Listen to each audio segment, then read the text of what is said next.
We'd like to thank Wayfinders Testicular Health Fund for sponsoring this episode of The Shift with Mike and Joe. You can join the conversation today at wayfindersthf.org and follow them on social media at wayfindersthf. Oh!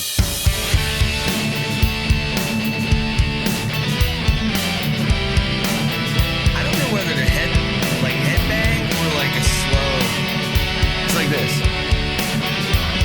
I mean, that fits. But it's also kind of like. This feels weird.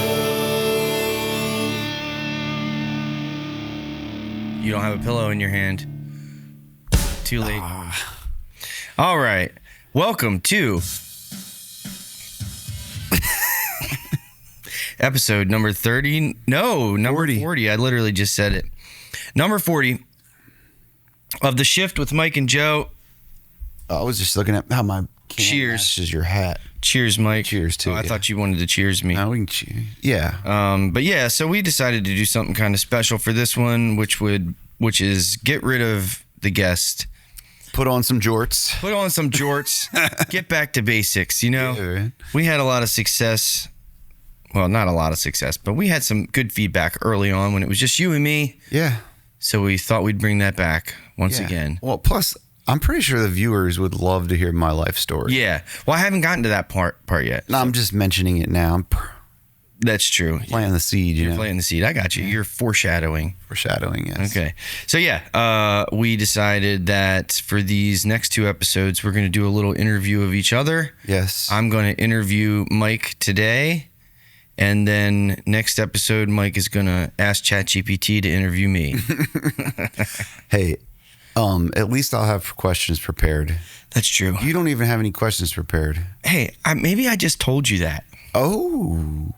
I've been thinking about it a little bit on the way here, on the 12-minute drive here. Did you go watch any of my YouTube videos? Did you go watch our podcast to do research on me at all? No. You didn't do any research? No. I know you fairly well, yeah. So. But you got to pretend like you don't. Well, let's do this. Let's pretend like we've never met. That's what I'm going to do. That's what you're going to do? Yeah. All right. I'm not going to do that. I'm going to pretend like I don't know you, and I'm still going to step on your shoes. All right. Well, I mean, I guess I could pretend like I don't know you, but I don't. That feels weird. Yeah. Okay. All right. First question. What is your latest hair product, Mike? It's still the beef tallow stuff, but it comes in a new can now, which I like this new can. Yeah. It used to be a little jar that was like... Jars are cool, though. It is cool, but it doesn't fit in a bag really well. It was like yay high and kind of fat, round. Now it's like hockey puck shaped. Slides right into a pocket. It's really nice. Oh, okay. Yeah, I've seen those. Yeah. But I think there's less. I'm pretty sure. Oh, yeah, I'm sure. Either that or I'm using more. And it probably costs the same or more. Mm-hmm. Yeah. Yeah. That's just classic marketing, right? Yeah. I like when they put like a thing on the shelf and it's like, same product, new look. Mm-hmm. Like, am I supposed to be excited about this? I'm a total sucker for like packaging and stuff like that, how it looks. I'm a total sucker for it. Yeah. The way the ad looks, Yeah. If it looks super cool, I'm much more inclined to buy it. Like $400 sunglasses? Yeah. Joe just bought some $400 sunglasses. In my defense, they were on sale for me. Here's a little. We got to get to interviewing you, but so they're Randolph sunglasses, American made. They have been providing the military. Are you some sort of nationalist, Joe? Nationalist. Never mind. Keep going. Anyway, they've been providing. Joe doesn't like other countries, guys. I like some other. He only likes Israel. Israel? What the fuck? Can I tell you about these glasses, Mike? No. All right, they're pretty cool. Okay. Randolph. They're American made. They've been providing the military with glasses for 100 years. Are they bulletproof? I don't think so. That'd be freaking cool. But I knew about these glasses for a while. I've researched them, looked at them online a bunch of times. But you know what really pushed me over the edge? I mean, what really pushed me over the edge was seeing them in person in a store. But before that, our good buddy Jason Morton has a pair. Oh, you can't I have saw that. a picture. Jason, I saw you with your Randolphs, and I was like, now I've got to do it. I've got to find these glasses and put them on my head. So the key, I'm learning slowly that the key to being stylish Very is, slowly. don't shop at Levi's, because they will sell you jorts with a straight face. They won't even tell you that no one else wears jorts. Right. And you gotta pay a lot of money. Like you gotta pay a lot of money. Like those jeans that you. By the way, can you bring those jeans to me so I can try them on? Oh yeah. Now you've started shooting yourself up with peptides and taking steroids. Yeah. Something like that. I don't really do steroids, guys. I know, but you are very fit. Thank you. I'm not that fit. I'm gonna be fit. You're fitter than you used to be. You used to be a real fat ass. Yeah. Thanks. Not anymore. That's the thing is like it's easier to be like to look good if you first looked really bad, because like I don't actually look that great, but comparatively, people be like, "You're in great shape, man. You look great. got good hair, and your hair's not going anywhere. It doesn't seem to be going anywhere." Yeah, but you know what's weird? It's that gray hair. You probably don't know this because you don't have any hair, but the piece that you dye, the gray hair, it doesn't, like if I don't put product in it now. Mm-hmm.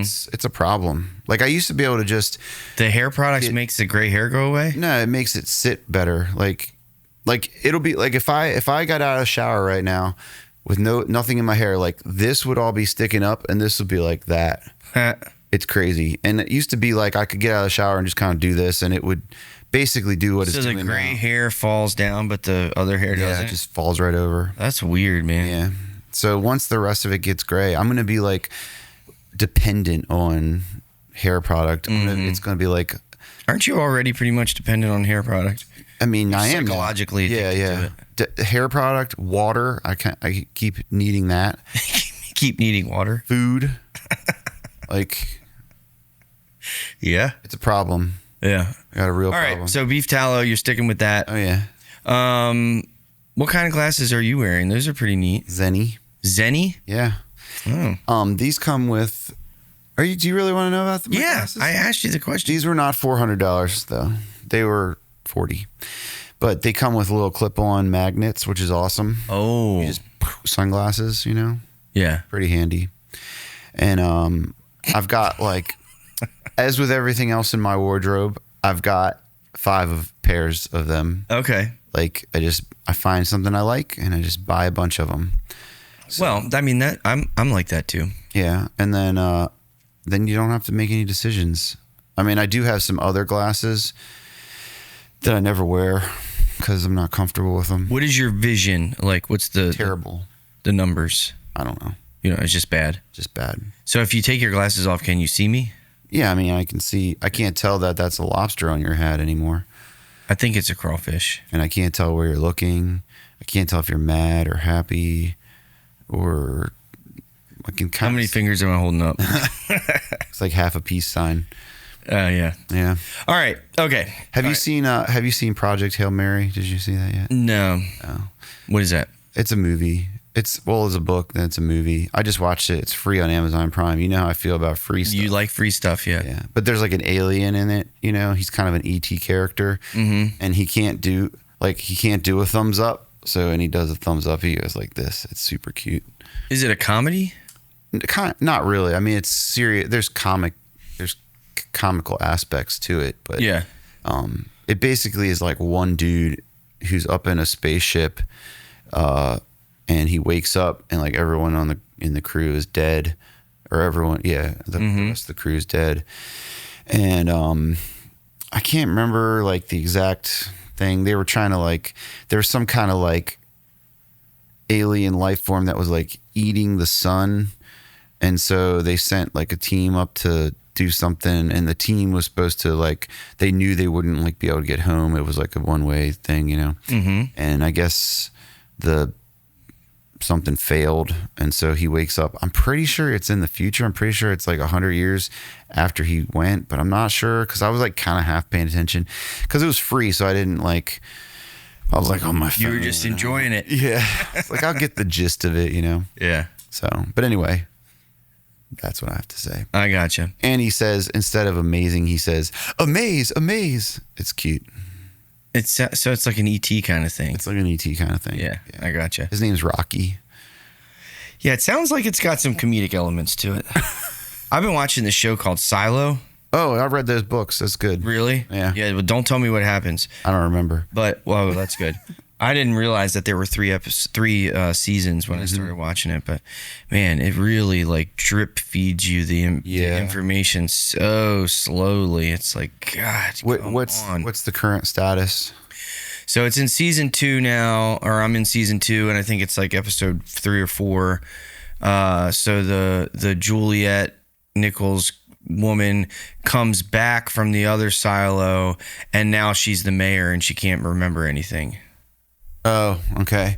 So she's came back from the silo that she like discovered. Mm-hmm. Okay. Mm-hmm. So she went out. She walked out. If I remember correctly, she goes out into the abyss or whatever. Yeah. She finds the other silo. There's like a dude living there. Yeah. Right. Yeah. What's his name? Do you remember? Solo. Solo. Yeah. What a cool name. Yeah, and then so, you know, before this, you have absolutely no clue, you know, why they're there or who built the silos or why the earth is all messed up the way it is. But in season 2, it starts to cut to a normal world and like a congressman, a young congressman, and his sister is like in the Air Force, and you know, you really don't know how it ties in. But then they recently mentioned that the congressman had something to do with a project in New Orleans, and the governor or some other lady says that he invented the drill that she doesn't say that built the silo. She says you invented the drill that didn't disturb the surface very much or something. Okay. So you again, they're like drip feeding it to you that he must have had something to do with building the silos, but you don't know if it's, so it must have been this regular earth, you know, society. It must be cutting to the past. Yeah. I'm assuming, but it doesn't. It's not clear about that yet. Okay. Now, do you know where I can watch that for free? No. It's on Apple TV. Maybe you can give me your login. I mean, I wouldn't mind letting you do that, Mike. I'm already going to let you use that air conditioner and the jeans. Well, I got to buy the jeans from you. I'm really going to stick it to you on those jeans. Yeah. I'm going to spill something on them. Be like, look. There's a stain, and then look, I spilled something on them. No, dude, now I have to buy them. No. Then when I get home, I'm gonna shout it out, and it'll be like it never happened. Like loudly? You don't know what shout is? Yeah, so it's just a joke. Okay, it's like a joke my kids would make. It was a dad joke, yeah, for sure. Yeah. You want to hear a dad joke real quick? I was just gonna ask you. It might not be that appropriate, but what the heck? My wife says I'm not that good in bed. That's not really a fair assessment after only 2 minutes. That's pretty good. Yeah, I know. Yeah. There's these reels on Facebook where it's just these two dudes that tell each other jokes and they don't laugh. Yeah, they sit there and drink coffee or whatever. Yeah, you've seen it. Yep. Yeah. All right. So, Michael Waskey, what is your middle name? Steven. That's right. Michael Steven Waskey. I used to tell people it was Stefan. Why did you tell them that? It sounded cooler. No, it doesn't. I don't know. All right. So, were you born here on Kent Island? I was born in Easton, Maryland. Easton, Maryland. Yeah, but only because that's where the closest hospital. You didn't live in Easton at that time? No. So yes, born and raised Kent Island. Okay. And your wife's father is a waterman. Mm-hmm. Your father was in insurance, right? Some kind of insurance? He was a salesman. A salesman. So he sold cars, mainly when I was growing up. Car salesman. Coffee. He sold coffee? He did, for Tidewater coffee. Oh, cool. He sold insurance. He sold something else. I can't remember. But mostly cars. Used mattresses. Just kidding. How about your grandparents? I don't think I've ever asked you about your grandparents. Yeah. Well, my dad's side was, so my dad grew up in a cult. Speaking of cults, More cult stuff. Okay. Yeah. So he grew up. His dad was a butcher at Lexington Market. Had a butcher stall in Baltimore. In Baltimore, and I think that's all he did was butcher. And his wife was a stay-at-home, cult lady. Not really. I mean, but yeah, she stayed at home. On my dad's side, my grandfather was I believe he sold car parts, like travel. Did you know your grandparents?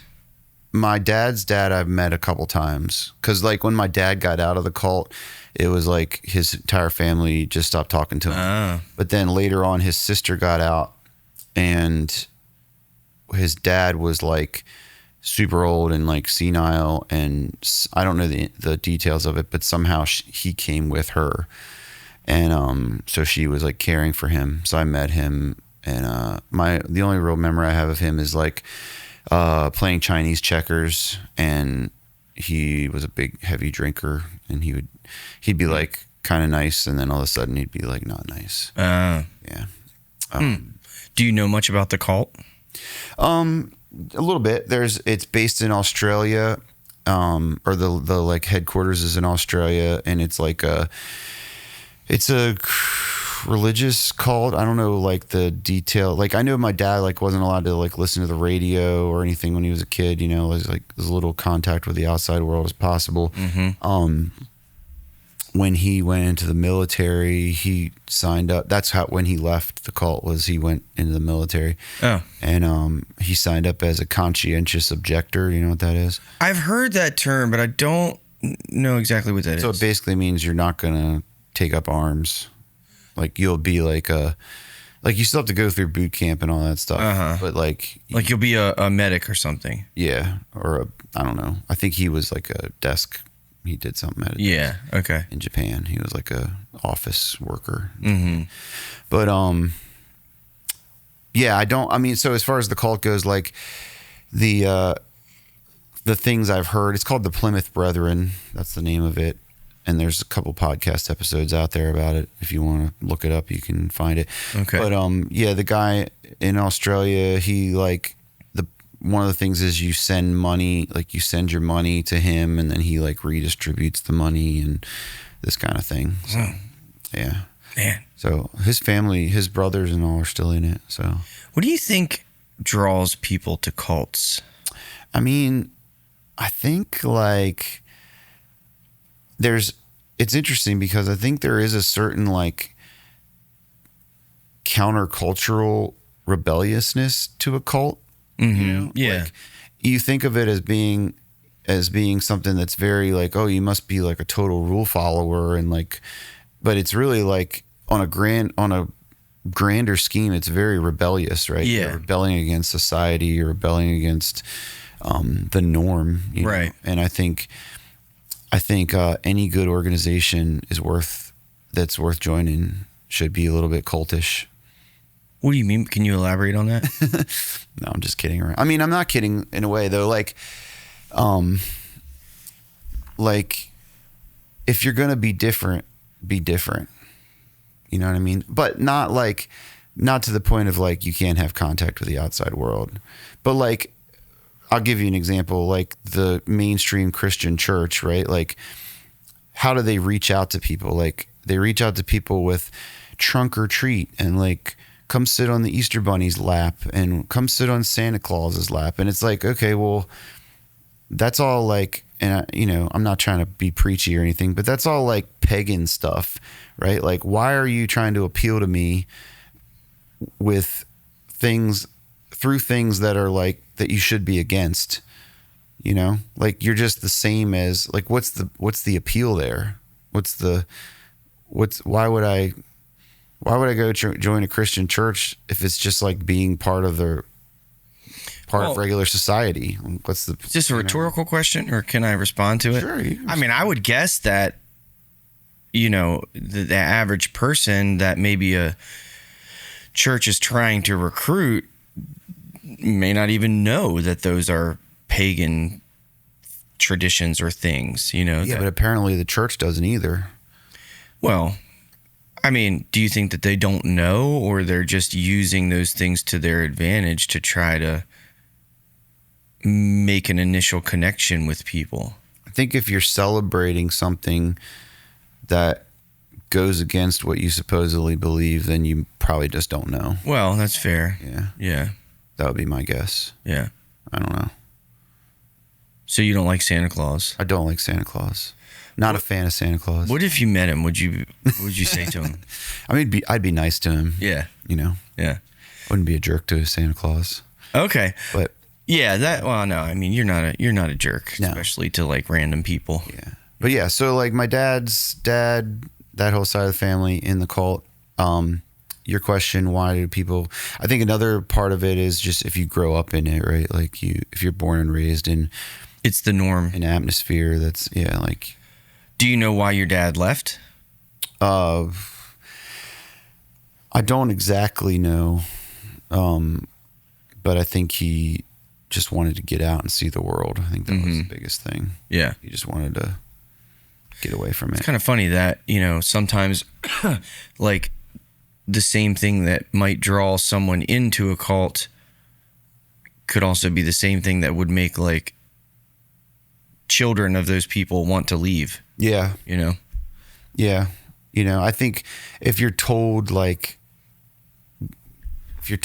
don't have contact with this outside world, and then you do have a little bit of contact with it and it's kind of like not scary or crazy, then you're like, maybe it's kind of like when you grow up and you're told like, if you smoke one cigarette, you're going to be addicted to heroin, you know, it's like, and then you smoke a cigarette and you're like, well, that didn't happen. Right. So now like you start dabbling in start things. Questioning everything you've been told. Yeah. Kind of reminds me of the Amish a little bit.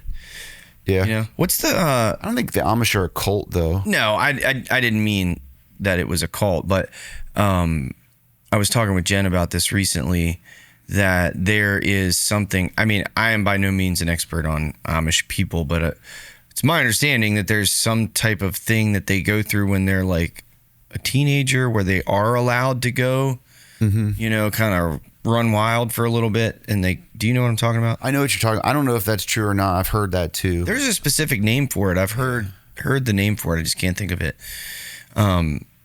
But I guess the difference is they allow them to do that. But I think if they choose to stay in the outside world, they can't come back. Yeah. Or the communication is severed from that point on. Yeah, I don't know. I mean, that's what I've heard too, but who knows, how that, it's like these things get said about groups that don't have any way to really defend themselves, and it's like, maybe that's true. It's not true, Yeah, that's true. It's interesting that, I don't know, I mean, not to go on a rant about Amish people, but like there's a bunch of different groups within them that all believe different things, like different degrees of like strictness to whatever they're. Yeah, there's like the Mennonites, which like use electricity. We have more of them around here. Yeah. And then there's like straight Amish, like, and even within the Amish, like we get raw milk from a herd share in Delaware, this Amish family that has cows, and you purchase part of a cow, and that way it's legal to get your milk from them. And super nice people. I mean, super smart too. Like, but I was talking to him about the technology thing, and like the like basically like they don't use cars, and it's like not because they think cars are evil. It's like getting in a car, it makes it too easy to like go be away from your family. So like having to like hitch up your horse and all this is like there's some friction there, so you're not, it's not just easy to. And even like I don't think this was from him, but if you go up, you see that they don't ride regular bikes a lot of times. They ride bikes without pedals. You ever seen that? I have seen that. Yeah. Yeah, it's the same idea. It's Like they push their feet on the ground. Yeah, it's like you can only get so far so fast doing that, but it's and like they'll use, like they have a landline telephone that they don't answer. They just get voice messages. Like we put our order in, we want these things this week or whatever,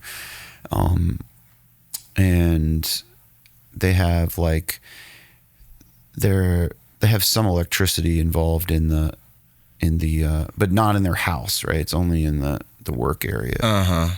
Like they have like the big tank that holds the milk has like a motor that spins the cream into the milk, mixes it up. Could you imagine living without electricity in your house?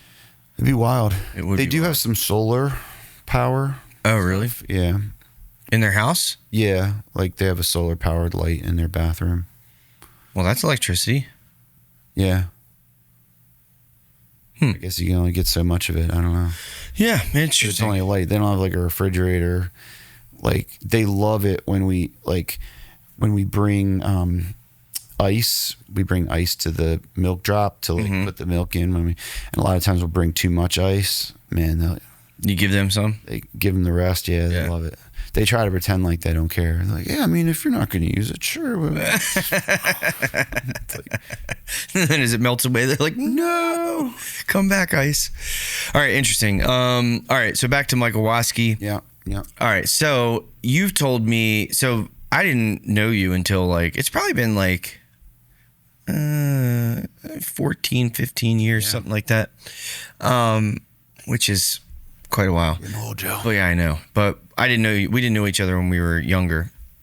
So you've told me a little bit about it, and I've seen a couple older pictures. And it seems like there were some different stages of Michael Waskey throughout your life. Yeah. So can you walk us through the different stages of Michael Waskey from, I don't know, maybe like just whatever comes to your mind. All right, I'll do my best. All right. So growing up as a youngster, I was very into soccer. Soccer was my life. Soccer and karate. Those are my two things. I loved both of those. Which is funny because I did a lot of karate when I was younger. And it's funny that we didn't. And you didn't do soccer, did you? I did play a little soccer, yeah. You were more of a baseball guy, probably. I was, yeah. But I still played soccer. Okay, cool. Anyway, sorry. Yeah, so I did that up until about high school, I guess. That was like pretty much what I was into. Late middle school, started getting into guitar a little bit and skateboarding, the 90s, all that stuff. The Crow, the girl skates around all over the place. Did you ever see that movie, The Crow? Now that I don't think I ever saw it, but I remember it. Did you have one of those haircuts where it was like shaved up underneath and long over? I had one of those too, yeah. So that was like a transitional phase. I was like still way into soccer. So you were born a girl? Is that what you're saying? What?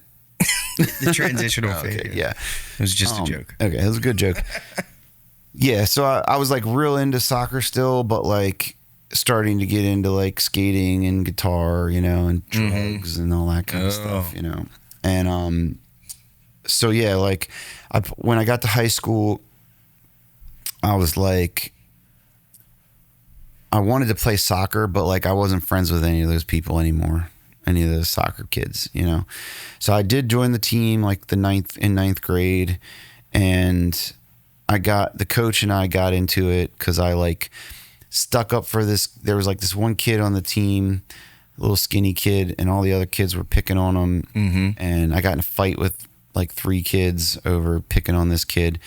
And the coach was like mad at me because I don't know why. I guess because like that was not I wasn't being a team player So anyway, I ended up quitting the soccer team and then just doing the band thing. I had bands all,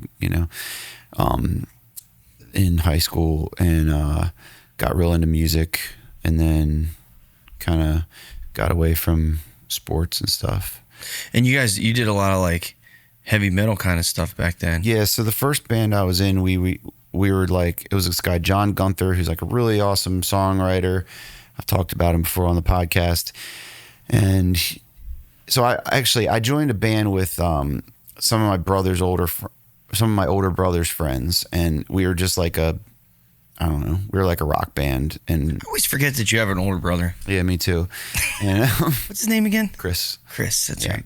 And so the drummer in that band was John, and I had no idea that this guy played guitar and wrote songs and stuff. He was just the drummer in the band. And the band was kind of like, you know how it is being in a band in high school. It was like, you know, some people were into it, some people weren't, some people were bringing their girlfriend to practice, whatever, all that stuff. Right. You know? And I was like real serious about it. I was like the youngest person in the band. I'm like real serious about it. Like I was like bringing a camcorder, like we got to record ourselves and like see what it looks like and see what it sounds like. And, right. You know, so anyway, there was like one time that we had practice and like the lead singer didn't show up. And so John and I were like hanging out, and he was like, "Hey man, can I show you like this song I wrote?" And I was like, "Yeah, sure." And it was like an awesome song. And so we like showed it to the band later, and they were kind of into it or whatever, but like not super into it. What were you guys playing at that time? What do you mean? Like what kind of music? It was like rock. It was just like covers and stuff. We did some covers, yeah. I mean, it was mostly covers at that point. The initial band, it was like we played like Lit and Bush and you know Nirvana stuff. All like the that. stuff that was popular. Yeah. And so anyway, John. That was like how I found out John was writing songs. I was like, this is awesome. So we kind of like broke away from the band and we started our own thing, and we were just doing like a duo thing and writing songs together, and it was awesome. And we were called Statue Spread, which was, I have no idea what that means. John came up with that. Okay. But, and then through playing like duo gigs, we found a drummer, we found a bass player, had a band, you know. So all the people in the band were in high school except for John. He was like just graduated high school. So yeah, we were like the first. I mean, there weren't really bands in at Kent Island High School. There was like our band, and then Josh Willis had a band, and that was it, you know. So we like made a little album, and we got this guy Michael Sorry to like produce it and record it. And I met him through Michael Marucci, who contacted us about having one of his artists on. Oh yeah, because he had contacted me about playing guitar for Nicky Barr. And then he put us in contact with Michael Sorry to produce the record and stuff. That was a really good experience, you know? Yeah. Like pretty awesome. And you were in high school then? Yeah. It was like 10th or 11th grade or something. Okay. And so we started doing that. And then as that band progressed, like everyone else in the band was all into like heavy stuff except for John. John was writing like really thoughtful pop rock stuff, not pop rock, but like, you know, like very of the time, like Pearl Jam kind of grunge, you know, like good songs, but like, and yeah, and everyone else was like into heavy stuff. I really wasn't, but I started getting into it the more I heard it. And so then we ended up breaking away from John and doing like super heavy, our band was called Clockwork, and it was like pretty heavy. And that was cool. I don't know. It was great. And then I went to college, and then all fell apart. So those bands did. Yeah. So I went to college, and I like learned that I could sing because I took ear training class.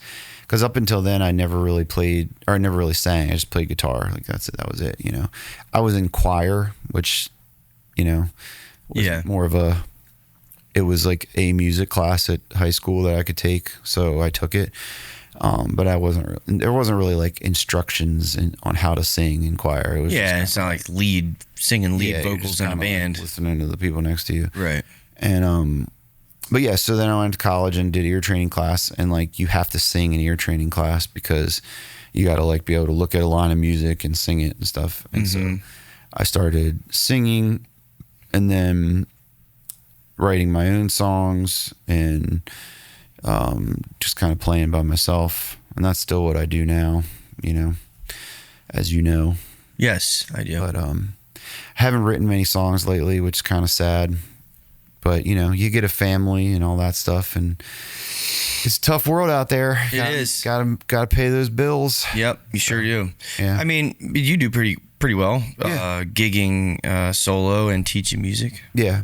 But it still is, like we talked about on the podcast, it's trading time for money. It's not whereas like writing songs potentially could be like you sell your song and you have royalties and that kind of thing. But you haven't spent much time doing that recently. No. You have a couple good songs that you've written, and I know that you've talked a little bit about trying to like sell them. Have you kind of? I haven't really spent much time trying to figure that out. To be what honest. goes into that? I don't know. I mean, I know there's like websites you can put your music on, and like people can license it for like shows and stuff. Like Michael Coker, he's a local guy. He's got music in a few like TV shows and stuff where it's like where the characters are like sitting in a car and they turn the radio on or something. It's like one of his songs, you know, right? Like that type of thing. And I'm pretty sure he got those just through those websites.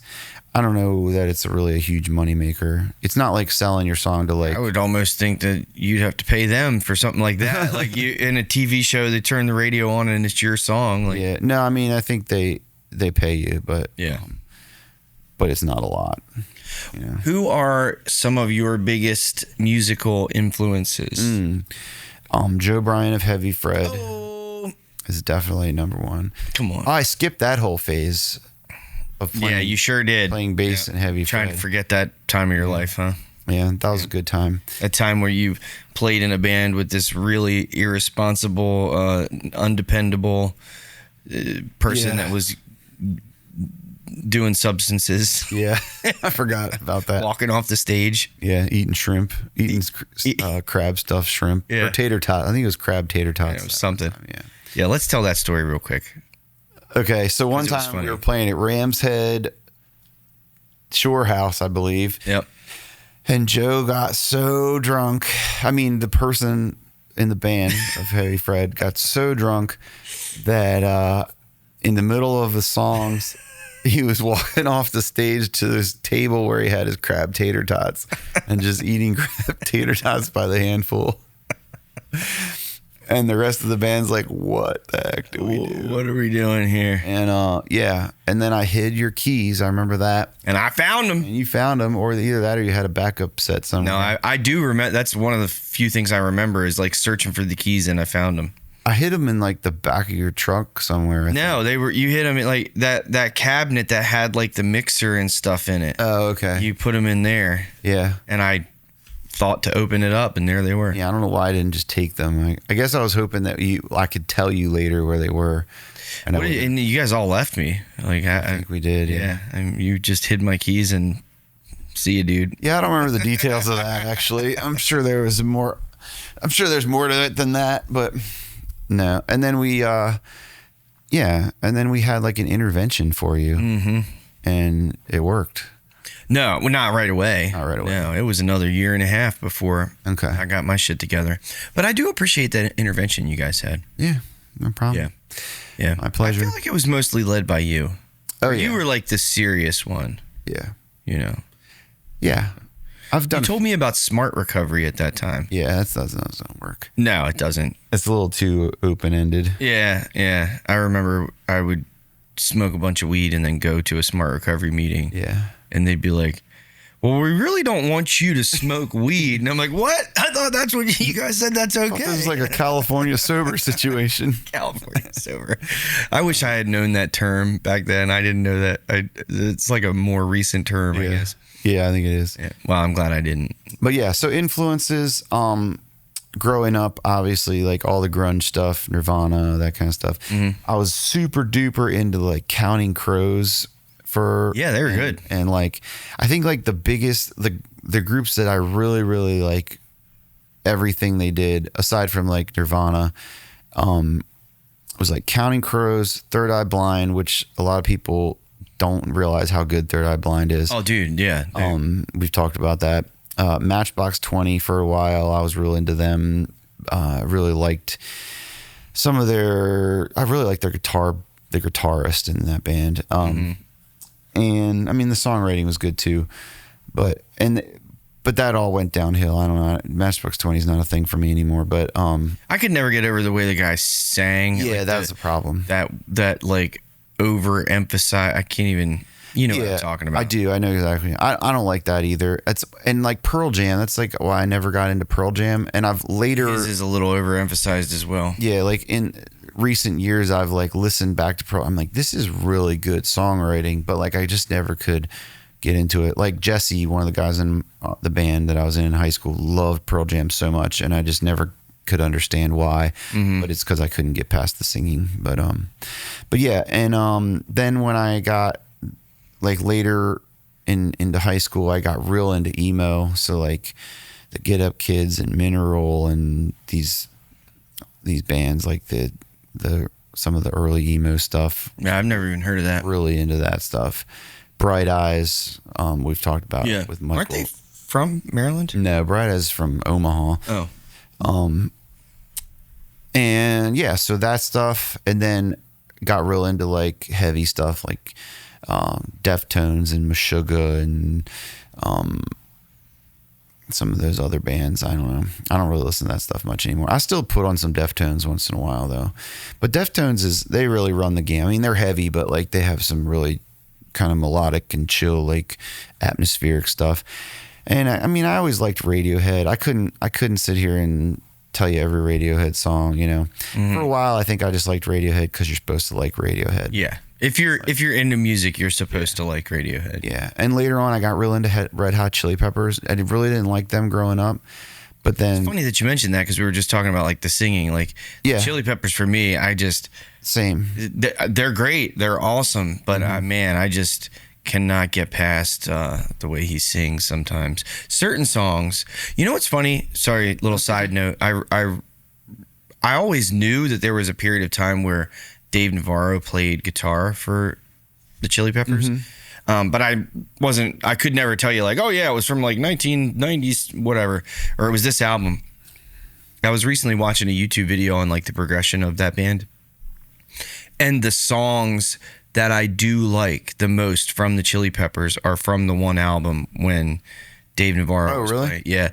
Like Airplane, that song, and there's 2 or 3 other songs from that album that were like radio hits that were always my favorite songs from the Chili Peppers. Interesting. It's the exact opposite for me. Is that right? Yeah. John Frusciante's like the biggest reason that I like the Red Hot Chili Peppers. I mean, he was an incredible guitar player for sure. I don't know. I guess it was just something about the style that Dave Navarro brought to that band that dude, it's wild to think about. How does a band like that, like they've lasted for what, 30 or 40 years? Something like that. And like that's amazing in and of itself, but then like to include like at least 2 members of that band having like serious addictions to heroin and God knows what else. Like, how does that happen? How does a band get through that? It's crazy. Yeah, it really is. It's an unanswerable question, but I think a lot of it is just like dumb luck, I guess, maybe not that's not the right term, but I mean, obviously a lot of it is talent pulling you through, but just the chance of like making one decision or another. Yeah. Definitely some chance. Which could go either way. Yeah.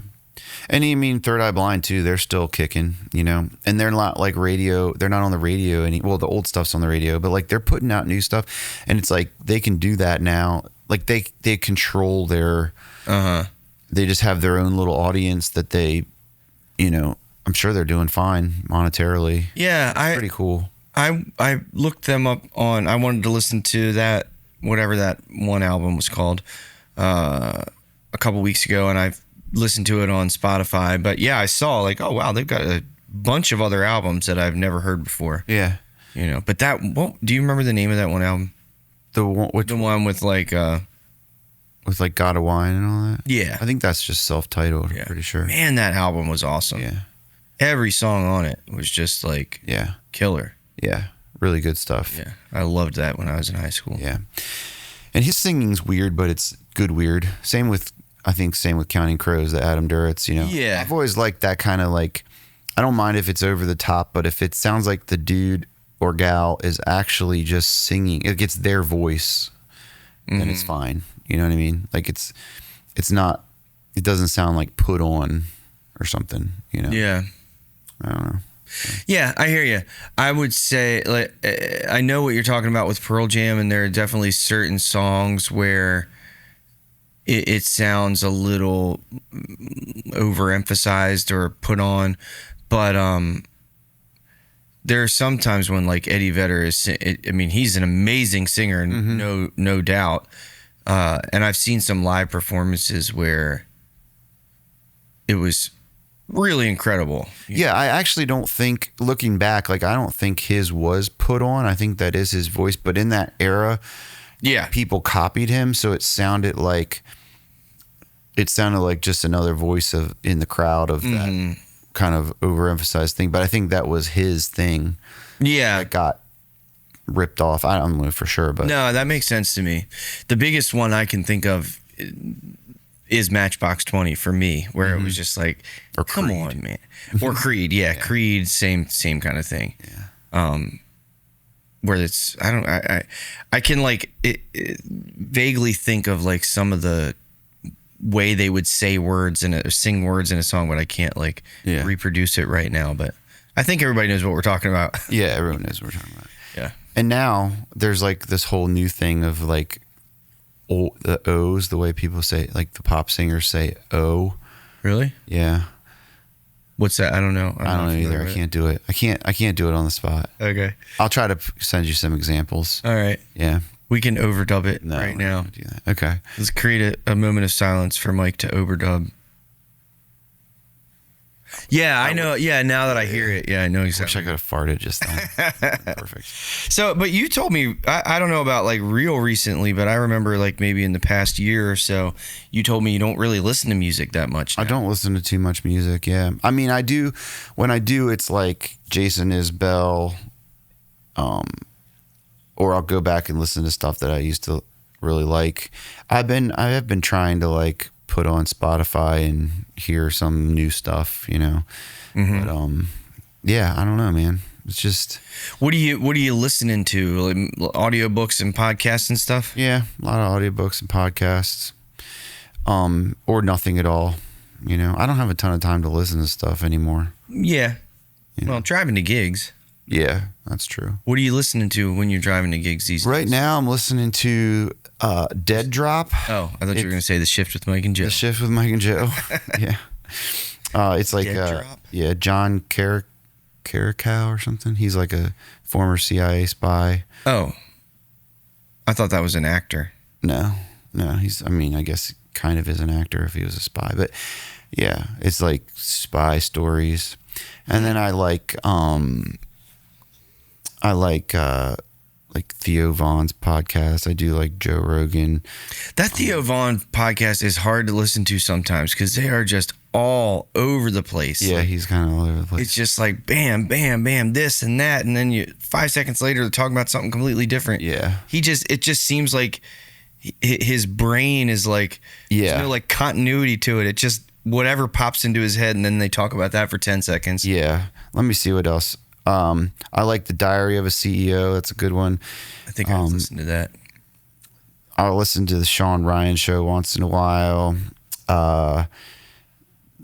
The Lex Friedman occasionally. Just found this new podcast called the Gigging Musician Podcast. Seems pretty good so far. Blurry Creatures, which is like it's kind of hard to explain. It's like about Bigfoot. Well, yeah, it's like conspiracy type things, like, yeah. You ever hear Mitch Hedberg's Bigfoot is blurry? Yes, that's the problem. What else? Let's see. Fleetwood Mac. Just kidding. That came up on my. I've been listening to a lot of like side hustle stuff lately. The Coroner Office. Okay. Yeah. Haunted Cosmos, which is another like conspiracy type thing. I listen to some like religion, philosophy type stuff. Alex O'Connor, who's actually an atheist, but he has pretty interesting takes on stuff. Yeah. I'm going to have to, I'm the little bit of like, I want to listen to more, podcasts, and I guess most of that is podcasts, what you're talking about. But I don't know, man. Every time I've tried to like find new stuff, it's just kind of, I'm scrolling through to see what's on there. I'm like, oh, I guess I'll just try that. And I'll listen to 5 minutes of it. And I'm like, nah, nope. Yeah. It's hard there's so much. It's hard to find something that I really like. So I have to try to take some suggestions and try some of that stuff. Yeah. That you just mentioned. But it's like real episode specific for me. Like, yeah. It's not like every episode of The Diary of the CEO I'm going to listen to. It's like, it's got to be like, and same with Joe Rogan. Like, it's usually the guests, like the description of the guest sounds interesting, Although with Joe Rogan, a lot of time, really with all of them, every once in a while you put on one that doesn't sound interesting and it is super interesting. So, yeah. Yeah. But I came across this thing, I think it was on Apple Podcasts. I think it was a series by Apple Podcasts. Yeah. And it was about Charles Ponzi. Like the Ponzi scheme Ponzi guy? scheme guy, yeah. That sounds interesting. It was. But it was like a I don't know the term to call it, but it was like they had voice actors. Oh, okay, yeah. So like the host would like tell you a little bit about the story, and then it would transition to that, and there were like sound effects, background noise, and an voice actor playing Charles Ponzi and other voice actors. And it would like go back and forth between that kind of acted segment to the host giving you background information. But yeah, it was really interesting, man. It went throughout his whole life. Yeah. And like, all the way through how the Ponzi scheme built and gained traction and until it fell apart. Was it meant to be a scheme initially, or was he did he have ill intentions with it initially, or was it just like he didn't realize what? Well, I mean, according to this show, it seemed like it was pretty accurate. It really, it kind of made him seem like the type of person was like, he was just like, I'll worry about it later. Like it made it seem like he probably knew in the back of his mind that it was going to eventually burst, but he was like naively optimistic and just kept it going. It didn't seem like he had ill intentions. Like it started off, assuming all this information was accurate, which I'm guessing it was, but it started off as the government had issued these stamps that, let's see if I can remember correctly. They were like prepaid stamps, but the thing is they didn't cost the same amount in like different places you went to buy them. Okay, yeah. They cost different amounts. So he tried a couple other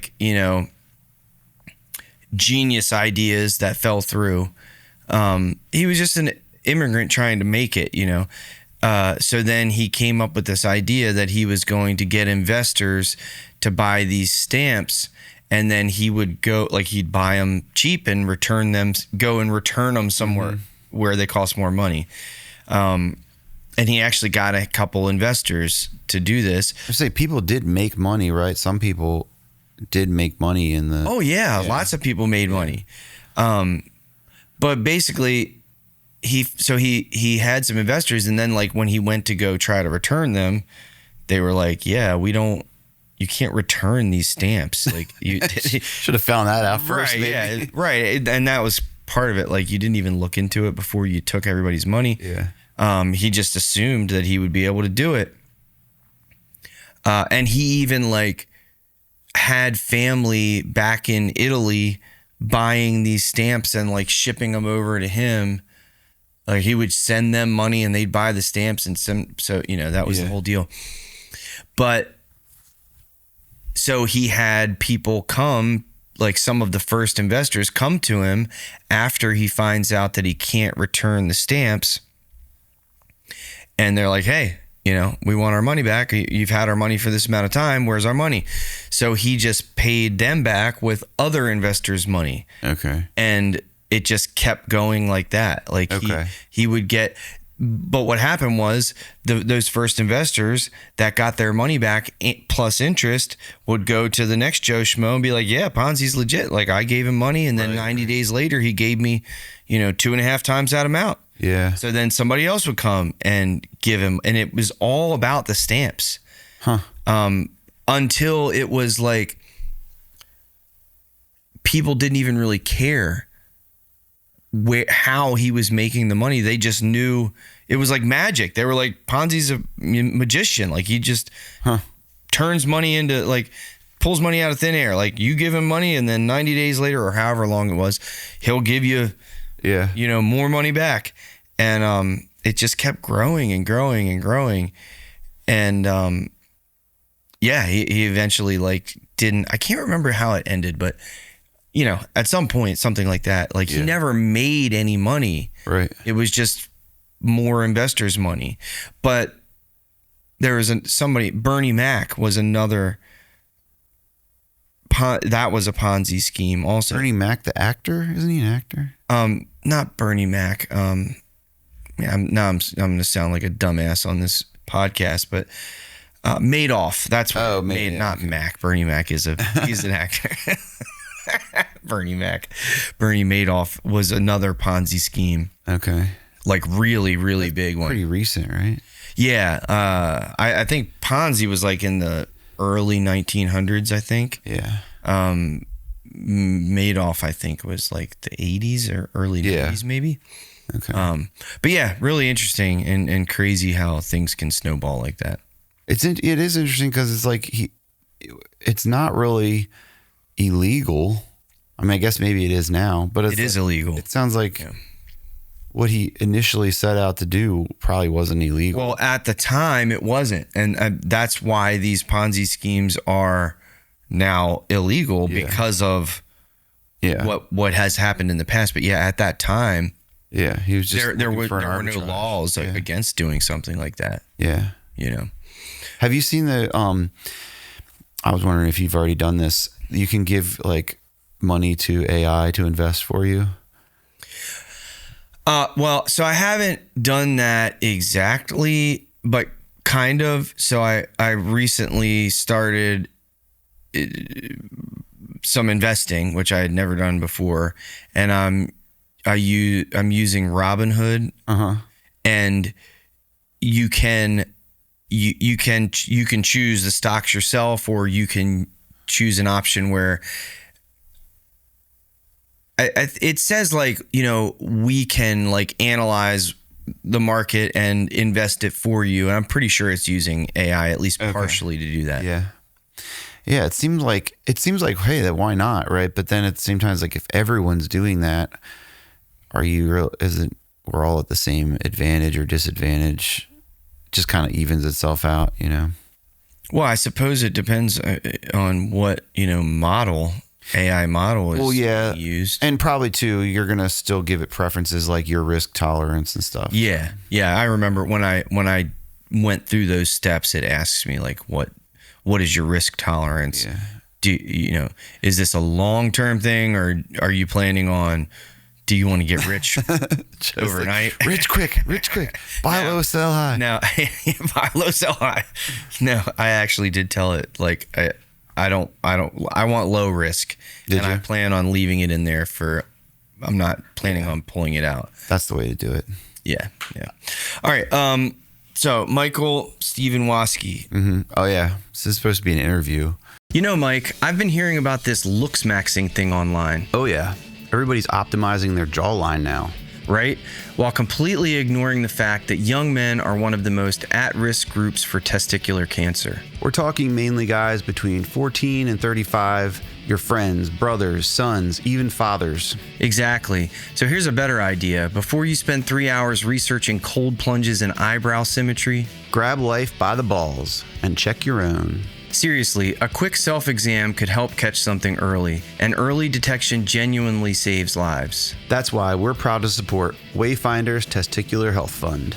Wayfinders THF is a nonprofit focused on testicular cancer awareness, education, and outreach. They're getting young men more comfortable with talking about their health without all the fear, shame, or awkwardness. Well, maybe slightly less awkwardness. You can support the mission by donating, volunteering, or attending events like their Putts for Nuts charity mini golf tournament.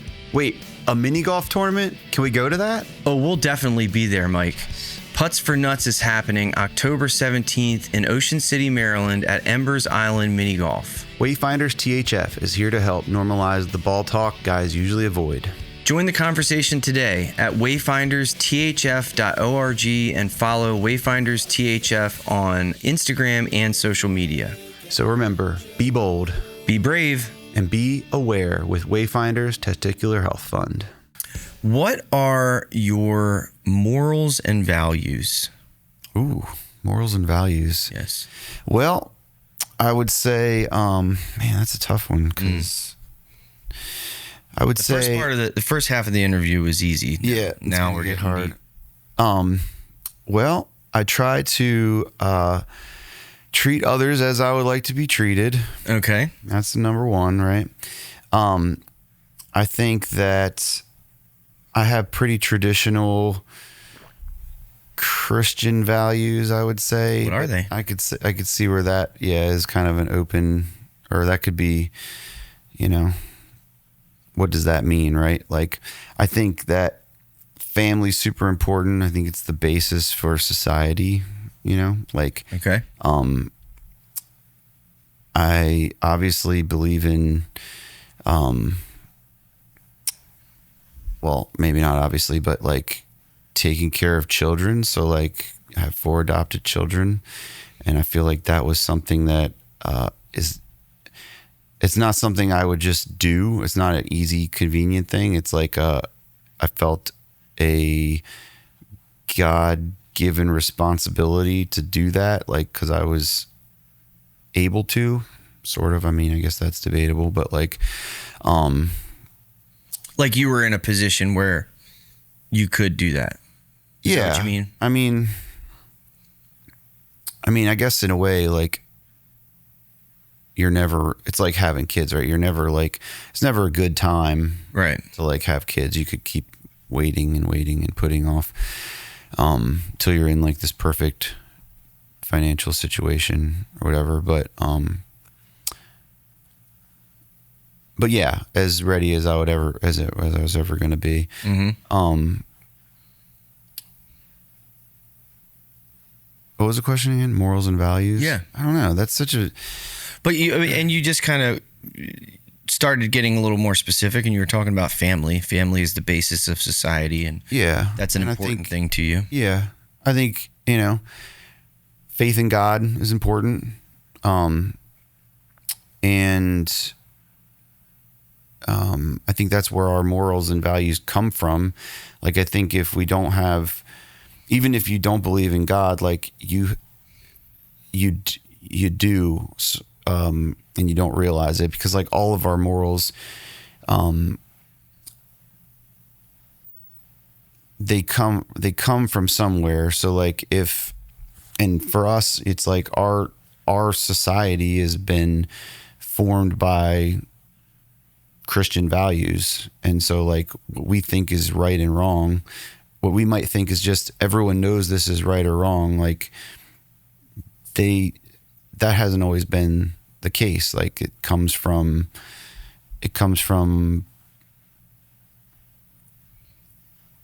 a long influence of Christian values, or Abrahamic values, I guess you could say. Like,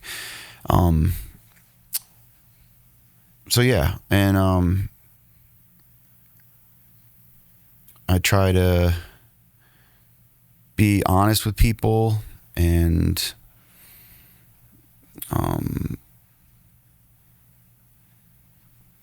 do what is right. But that's like a, subjective thing. It can be subjective. Yes. So, yeah, I think that's about it. Okay. I feel like there's more. I feel like I'm really not answering this question. It's a tough question to answer. It is. It really is. Yeah. But I mean, I think it's not, but it is at the same time, because there's so much like, it's a tough thing to like put into words, I think. Yeah, there's so much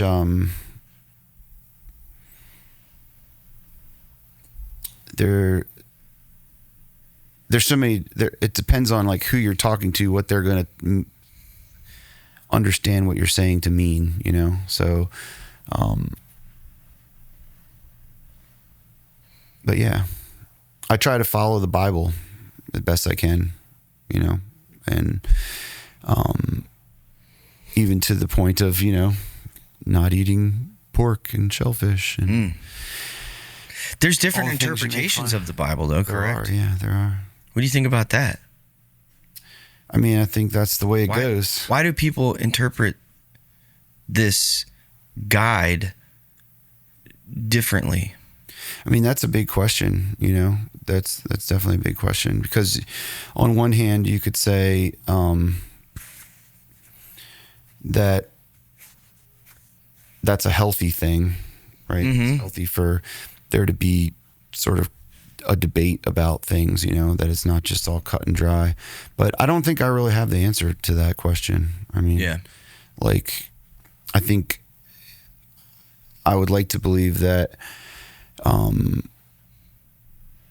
if people are doing it, if people are truly coming at it with that they want to do what's right, and they're doing their best to understand it and do what's right, that's great. And probably even if there are little differences, it's not going to be an issue. Versus like if someone's like, how can I like use this to my advantage, kind of, you know, like, which obviously is going to happen in any system or any structure. Like, there's always somebody that wants to like control other people or get something, trick other people, that kind of thing, you know. So I mean, I'm sure it's some of it is that, right? Like, and some of it is just people understanding differently. And, you know, I think there is one truth, but maybe not everyone is equipped to get to it, and maybe no one even has, you know, to get to the full truth of what humans are supposed to do and how we're supposed to do it. Yeah. That was a well-rounded answer, I feel like. Yeah. Or response. Thanks. Yeah, you're welcome. So do you feel like you, generally speaking, live your life to your morals and values? Yeah.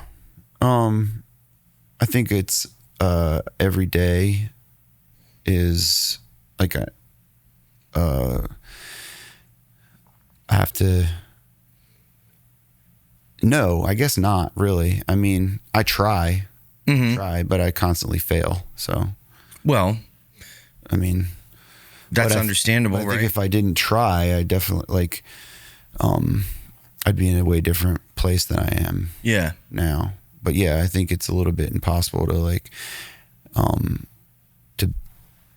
to live the way I should live, like all the time, 100% of the time. So it's more about trying to do that. I think so. Yeah. And being honest with yourself when you don't, you know, which is hard. And I think that in itself is a, kind of catch-22, because maybe sometimes you don't even realize that you're not being honest with yourself. You know what I mean? Yeah. Like until later, or maybe never. I don't know. Because you don't know what you don't know, I guess.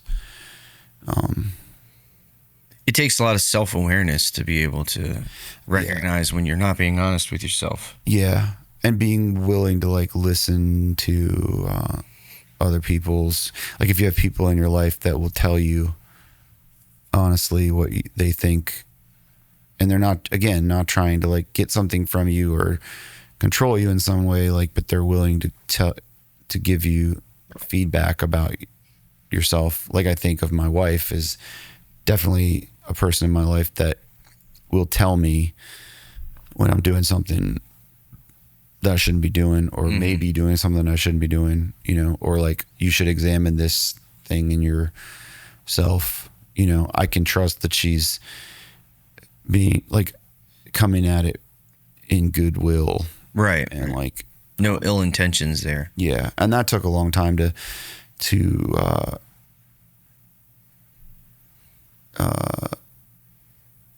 I don't want to say accept, but like to realize, I guess, is, for lack of a better word, is that like, you know, this person does know me really, really well, and like has a outside perspective that I don't have, and can see things that I can't see, you know, or maybe I can, but I don't want to, or whatever. But yeah, I mean, I still struggle with like, you know, even when it comes to like pricing and stuff like that, it's like, sometimes I just have this like, how much money can I get, you know, and how much. But that's not necessarily coming from a place of greed, right? I mean, you're probably more like. But it does come down when you like word an email, like, and it's like, okay, well, how much do you charge? Let's say depends on how much you'll pay me. Right. You know, if I say, like, if I want to institute a new pricing structure, right, and the way I write it is, I typically charge this. Well, that's not really true. I don't typically charge that. I do now. It's like I play these word games with myself. Like, well, I guess I do typically do that because that's my new price.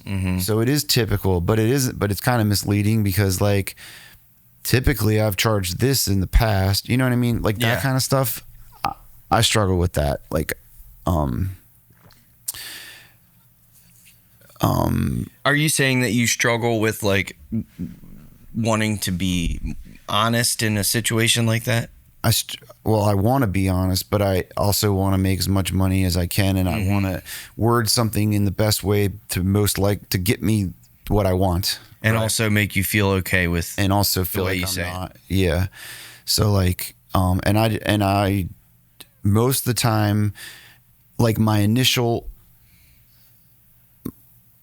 urge is the dishonest thing, right? And then I'd say most of the time I'll catch myself and reel it in, but not always. And you know, I still struggle with jealousy. I mean, and like being jealous of other people. And I think less and less. The older I get, the more I realize like everyone's got their struggles. No one's life's perfect. That maybe this one aspect of someone's life is better than mine, but whatever. And just being okay with who I am and that kind of thing. Like, but yeah, definitely. Like just all the things that people struggle with, you know? Greed, jealousy, authority, you know, that's a tough one for me. Like authority over you? Yeah, like I know that I should obey the law, but I don't want to. Yeah. You know what I mean? Yeah, I do. Like I have to. It's so hard for me to do my taxes and claim my cash tips, for example, which I do. And I'll be honest with you, I probably wouldn't if I wasn't married and I didn't have someone speaking in my ear saying, this is the right thing to do. It's going to be, you know, yes, you're going to lose some money, but it's the right thing to do. And then you're blameless and you don't have to worry about, you know, and it's like, I know that's right, but I just don't want to do it. Yeah. You know what I mean? Like, I'm like, I don't want to give these people my money, and, you know, so that kind of stuff. Okay. I'm not real big into like wearing a seatbelt. I don't like wearing a seatbelt. Oh my goodness. Yeah. I feel like I never signed that social contract that said, whatever. So do you do it? It's funny during COVID and and COVID was really hard too, you know, like, Oh yeah. Those damn masks. yeah. So like during COVID, I was like, I'm not going to wear a mask. And for some reason I took it a step farther and was like, I'm not going to wear a seatbelt either. I stopped Really wearing my sticking to the seatbelt. Like I'm really going to get them by not protecting myself. Mm-hmm. But, so yeah, I do typically wear a seatbelt, but usually it's because my kids say, Dad, you forgot your seatbelt. Oh yeah. Yeah. All right. Well, that's pretty good stuff, Mike. Yeah. I think you do a good job of living by your morals and values. Do you? Yeah. Thanks. From my outside objective perspective. Yeah. Yeah. We all have our weaknesses. Yeah, man. We're only human, right? Yeah. But I think it is one thing to like embrace them and say like, well, that's just who I am, and like be okay with them versus like, that is who I am, but it's not who I want to be. Right. And like, there is, I don't know. I've always been a super rebellious person. So it's a process of accepting, that there is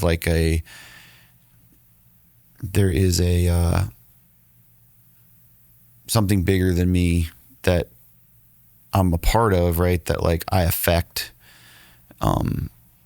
that might call me to do things that I don't want to do, or not do things that I do want to do.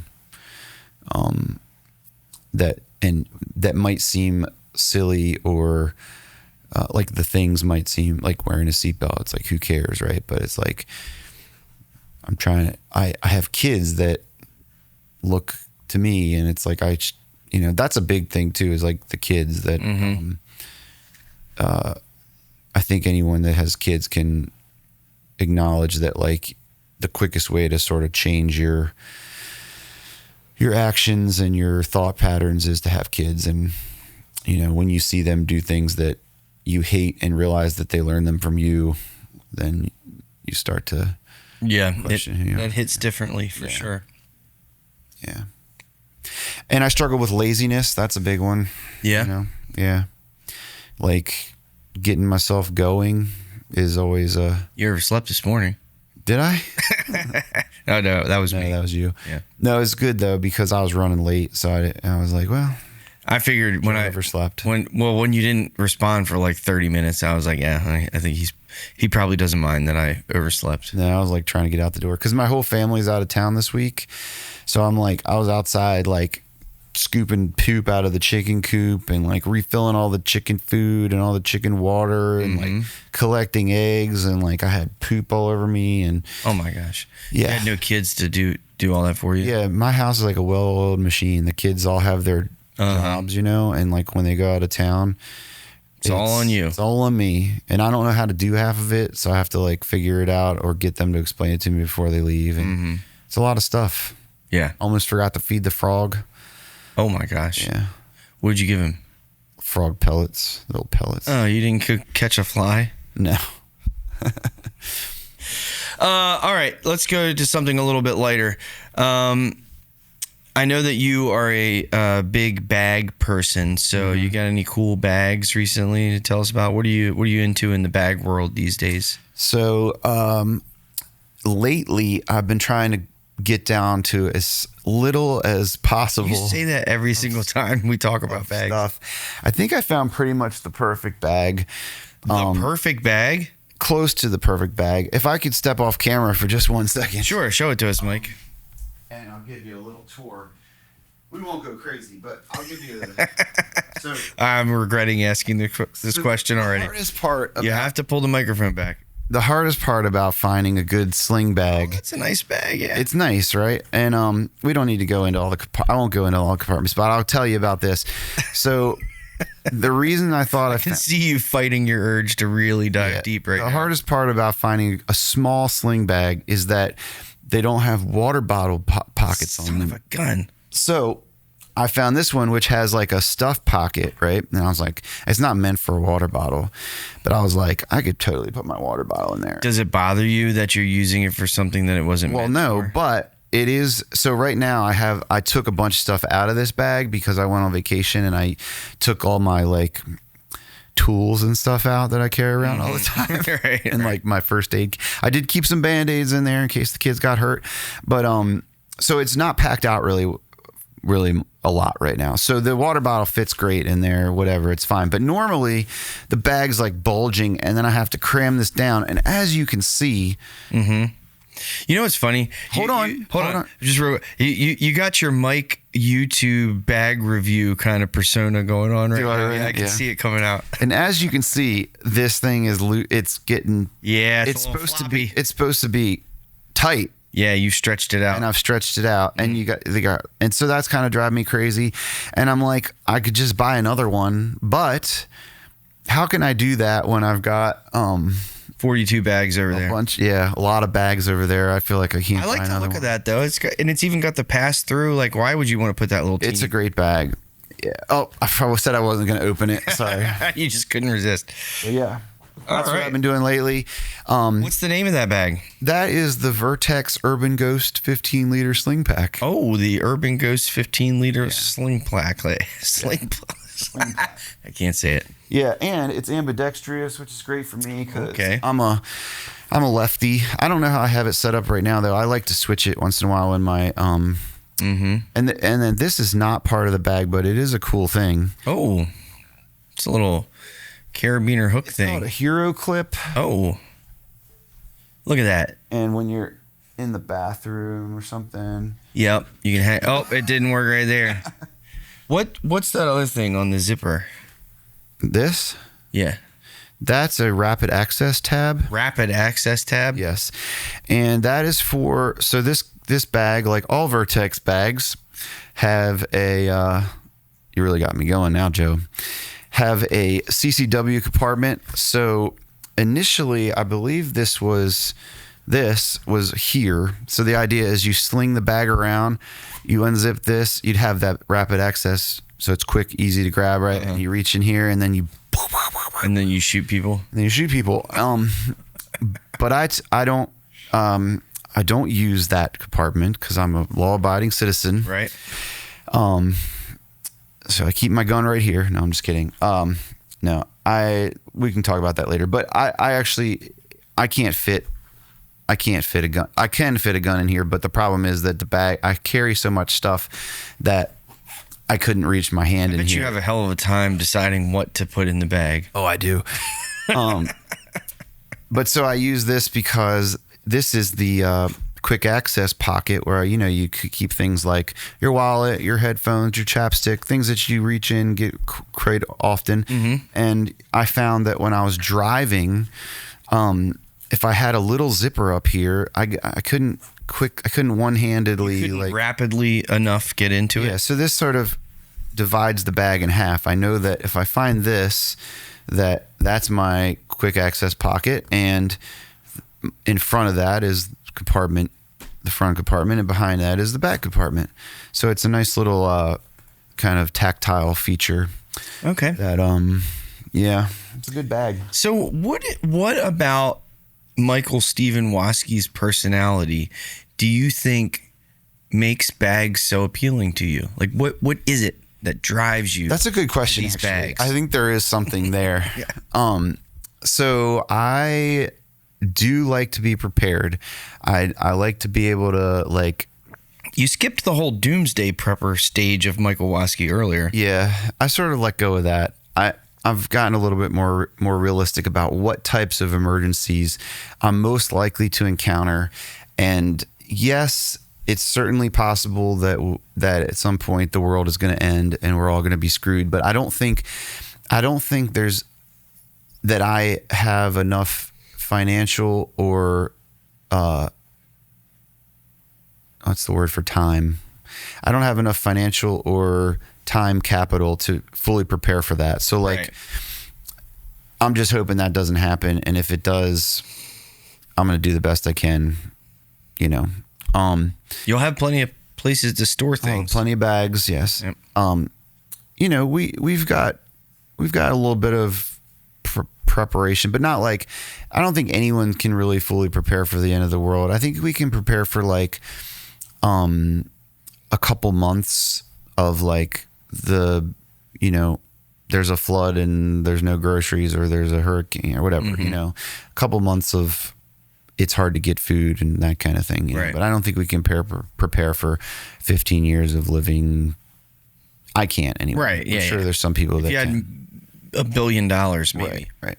So I've kind of let go of that. And, but I do like to be prepared. Like, for example, I was on vacation, right? And this is the explanation for why the bags are. Yeah. Because you like to be prepared. I'll give you an example of like, so we're on vacation and my buddy, his wife got a wrench. I've never seen this before. He had a puncture in his tire, right? And his tire's like... You were doing this, I thought you meant like in his chest. No, like slow leaking, right? So we start investigating and there's like, it looks like maybe a nail or something sticking out of the tire. Mm-hmm. So we're on vacation, like nobody has any tools or anything. So I'm like, well, I do, right? So I pull out my multi-tool, right? And I've got a little screwdriver and stuff. And anyways, I pull out my multi-tool and we start pulling on this thing. And I'm not kidding. There was a wrench, like a 10 millimeter wrench stuck in this dude's tire. Crazy. Wow. Yeah. So we pulled the thing out. Did you put it in your bag? No. They saved it to make a Christmas ornament out of it. Oh, that's cool. Yeah. But like, so I had the multi-tool, and it was like we were able to do what we needed to do. Now, when we got to the end of pulling the wrench out, like the you know how the wrench has this side, it's like this on one side and then it's a circle on the other. Mm-hmm. The handle? No, well, both of them are wrenches. It's just one's a circle and one's okay, yeah. You know what I mean? So this part was stuck up in the tire. And so when we got it, like if this is the wall of the tire, when it got to here, like we couldn't get it out. So we needed some paracord. Well, guess who has paracord? You. Yes. Now actually in this situation, I didn't have paracord. Oh. I normally do, but I had taken it out because I was trying to get my bag down to it. Right. So it was a good reminder to not get rid of my paracord. Good reminder to bring everything you possibly can. Yes. But we were able to locate some paracord, thankfully, and tie it around the end of the wrench. And then we hooked that to the hitch of his truck and then it pulled the wrench out.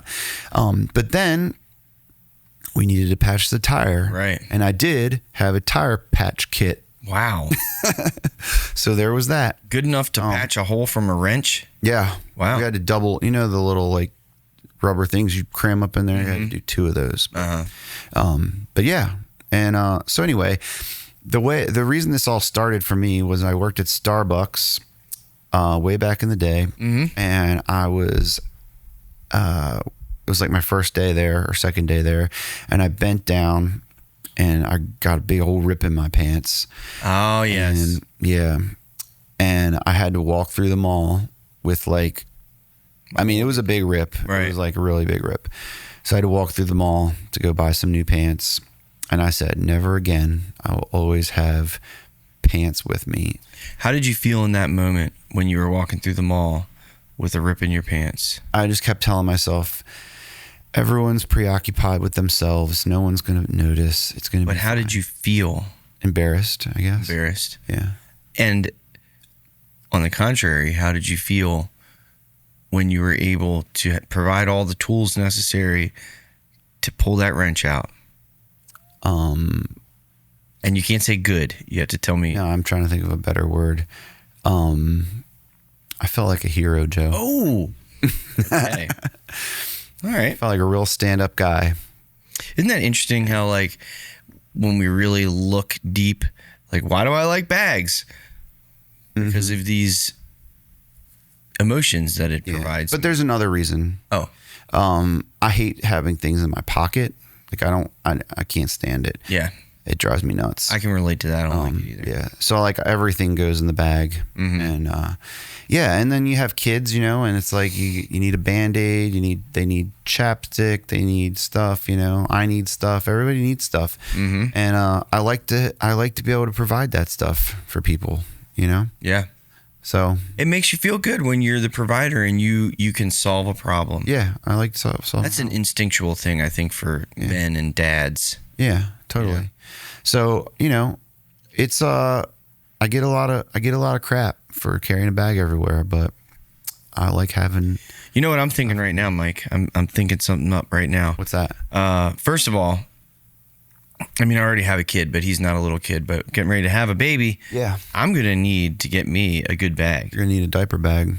Well, yeah, but I mean, I need a man bag for like the men diaper bags. Yeah. Well, the diapers can go in the diaper bag, but this bag is going to be for like, you know, what other cool stuff that I can think of to put in it. Okay. Before we started recording this, I offered to use my portable AC unit. Oh, okay. Maybe we can make a bit of a trade here. I'm sure that could be arranged. You know? Yeah. Temporary. Yeah. You use this, I use that kind of thing. We could do that. Don't give me a shitty bag, though. I'm not going to give you a real good one. Get poop on it or something. I'm going to take a couple bolts out of the AC unit before I give it to you. Make sure it falls apart.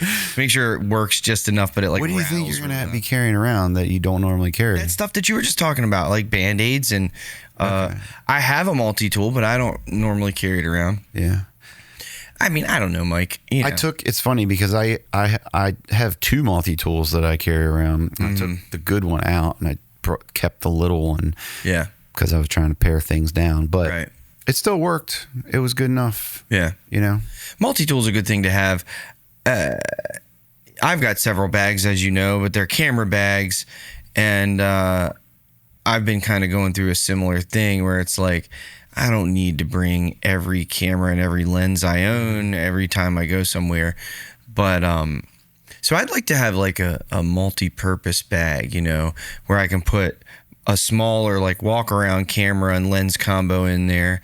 But then, you know, I can stick a bottle in it too if I need to, or a couple diapers or whatever, you know. Yeah. Bag like that. Yeah. But it has to look manly. Yeah. I'm not carrying around. I mean, I will, but I'd rather carry around something that looks cool like that. Yeah. Yeah, the whole idea behind that is that it's the Urban Ghost, right? So it's supposed to blend in, but still be like tactical functionality. See, the thing in my mind is like the sling bags, very practical, but it's hard to make it like it's just something about a sling, like one strap that doesn't look manly. It just reminds me of a purse. Really? Yeah. Oh, I don't know. I don't get it. But I also think jorts look cool, so. Well, that's true. You know? That's true. It's like, who am I? Yeah.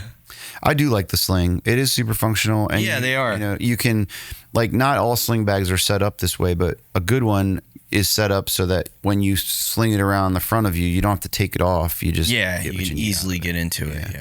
Yeah. Which, you know, is important. There's a bunch of cool, like, sling style, you know, bags of that size that are like camera bags, you know, for that reason, because you don't want to carry around everything you own. You pick like one camera, maybe two lenses, and it's got enough room for that and a couple other things. But and they look cool like that. Like that doesn't look feminine in any way. But then when I put it on, I'm like, eh.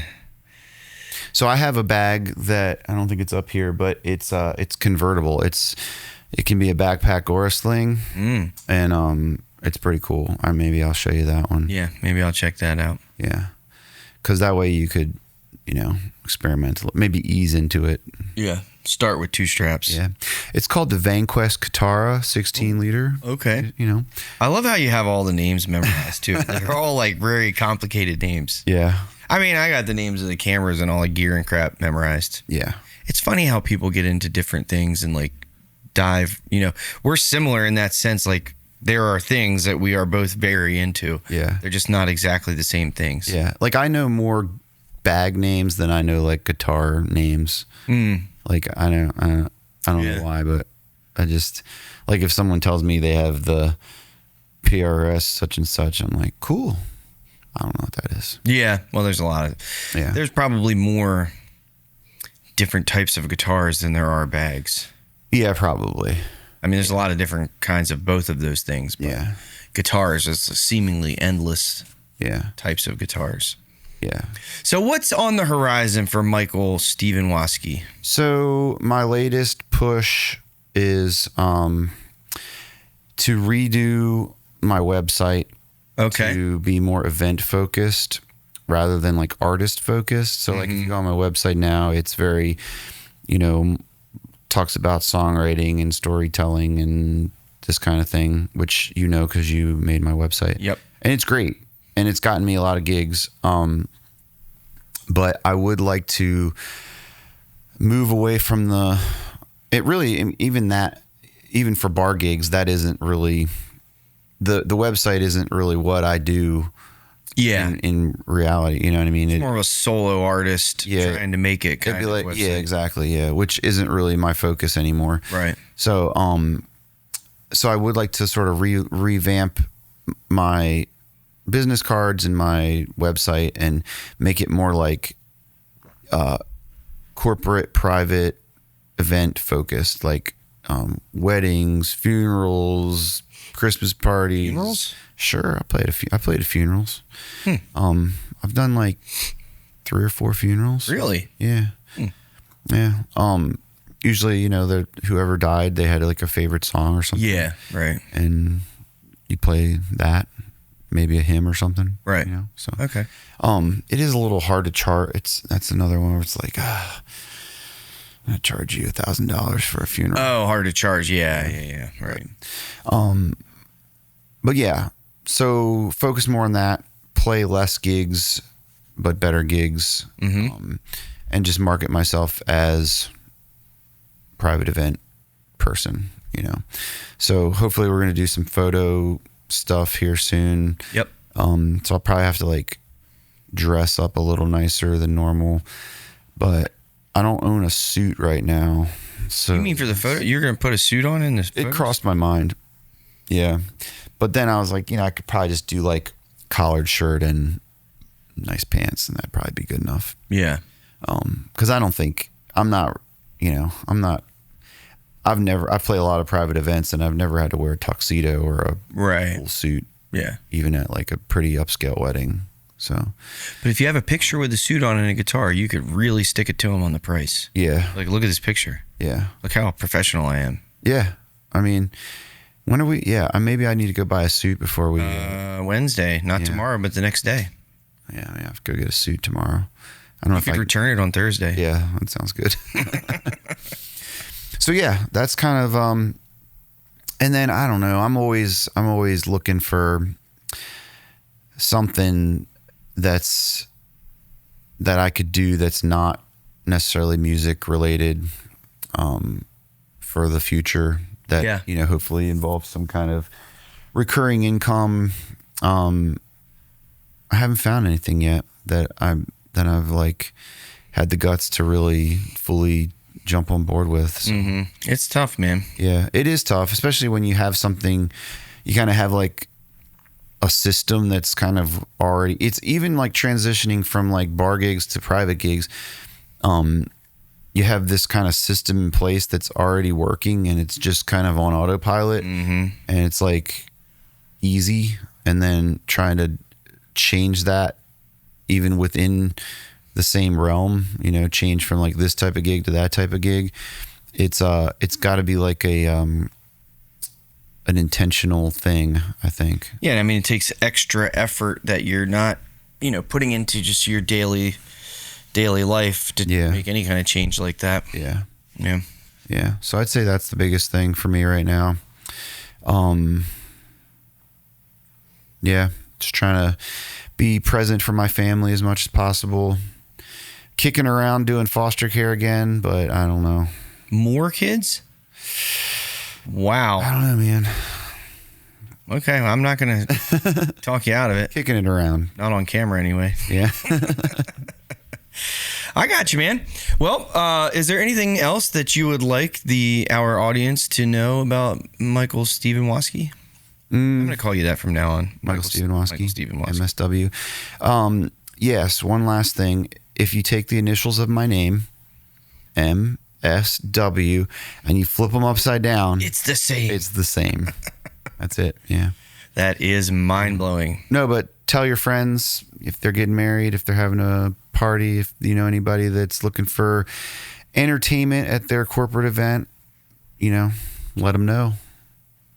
MSW. I will also say Mike has very good crowd work. I do. In your gigs. It's worked in very smoothly into this entire package, which I've always been admired. Thank you. Because I'm not good at that. And I don't do it all the time. Sometimes I don't do it. And I know I'm not doing it too. Yeah. All the gigs I've been to, which has been quite a few over the years, you usually do a pretty good job of that. Thanks. Yeah. Thanks. Yeah. Yeah. I try to, And sometimes at the corporate stuff, you probably shouldn't. Yeah, right. Well, in the situations when it's appropriate, or the wedding, I think it can make a big difference. Yeah. The little bit, few times when I try to force myself, to like talk specifically to somebody in the crowd or whatever, I'm always like, I'm glad I did that, Yeah. But for some reason, for me, it's a difficult thing to do. Yeah. I'd rather just play a song, look down at my tuner and retune my guitar, and then play another song. Me too, to be honest with you. Yeah. But yeah, I always am glad I did it once I do it. Yeah. And once I break that seal too, it's easier to. For sure. Yeah. Once you make like one connection, get somebody on your side. Yeah. It's infectious. It spreads, I think it helps, like, you talk to the one person and make eye contact with them. Other people are noticing that you're doing that. Mm-hmm. And then now they're paying attention, and maybe they weren't paying attention before. Yeah. So. Yeah. One thing that I would like to sort of do better that Migs is big on is like on breaks, going out and like talking to people. Because I generally don't do that unless people come talk to me, which does happen pretty regularly. But like, if no one initiates when I'm on my break, I'm like, I'm going to go eat a beef stick in the car. Yeah. No, I do the same thing. Yep. No, I do the same thing. I look at it like it's a break. It's my break. Yeah. I don't want to spend it continuing to work, know, which really, like, just chatting with people is not really work. But when your voice is like, when you're doing 4 or 5 a week and you're trying to give your voice a little rest and you're in a loud bar kind of like yelling back and forth to somebody, and it feels like work. It's a weird thing because, like, it's easy to justify, not going to talk to people, like, hey, I want to take a break. But on the other hand, it's easy to justify, go do that. You know what I mean? It's easy to justify both things. Yeah. It is kind of weird though. Like, if no one initiates talking to you, it's like, maybe these people maybe they don't want to talk to me either. You know what I mean? And I'm just like, hey, I'm so cool. I was playing music that nobody cared about. Right. Do you want to talk to me? The worst is when, like, you go to, order some food at the bar or whatever, and then they go to charge you and you're like, I'm playing music. And they're like, Oh. I've been playing music for the past 2 hours. Yeah. Like, I'm that guy that's up there, with the speakers and the microphone and the guitar. And they're like, oh yeah, okay. I didn't even realize that you were that person. Yeah. I didn't even realize there was a person there playing music. Yeah, it hurts. It does. It's like, all right, thanks. Yeah. Anyway, which is another reason why the private stuff's so great. It's just like such a different environment. Yeah, it is. For sure. It is. I told you we did that baby shower barbecue thing at Conquest Beach on Saturday. And it was great, man. I mean, for one, it was fun playing with a band because I don't do that a whole lot these days. But yeah, it's like, they're into it. They're having fun. They're talking. They want to come up and take the microphone and make a little announcement, which is always fun, Then there was a birthday, so we sang happy birthday. And it's like all those things. It just breaks it up from like the normal, monotonous, bar gig kind of thing. Yeah. It feels more important. It does. Yeah. You're like a part of the event rather than just. Yeah. And it feels like not so like normal. It's like a little different than your normal thing, Yeah, for sure. Makes it more fun. Yeah. Plus you're making thousands and thousands of dollars. All right, Mike. Well, this has been great. This has been great. I feel much better for not having prepared any questions. I did. How would you rate my interview skills during this episode? On and off. On and off. Yeah, that's fair. Yeah, it was fine. Well, there were times when I just kind of let you talk. You kind of broadsided me with some of that stuff. I was like, I don't know, man. Yeah. No, but I think I did a pretty good job of like not, okay, let's go. Let's talk about bags. Yeah, that was fun. I like that part. Yeah, I knew you would like that part. Yeah. All right, buddy. Well, I'll see you. I'll see you in a minute. We'll see you guys next episode when Mike interviews me. Goodbye. Once again, we'd like to thank today's sponsor, Wayfinders Testicular Health Fund, for sponsoring today's episode. Join the conversation at wayfindersthf.org and follow at wayfindersthf on Instagram and social media.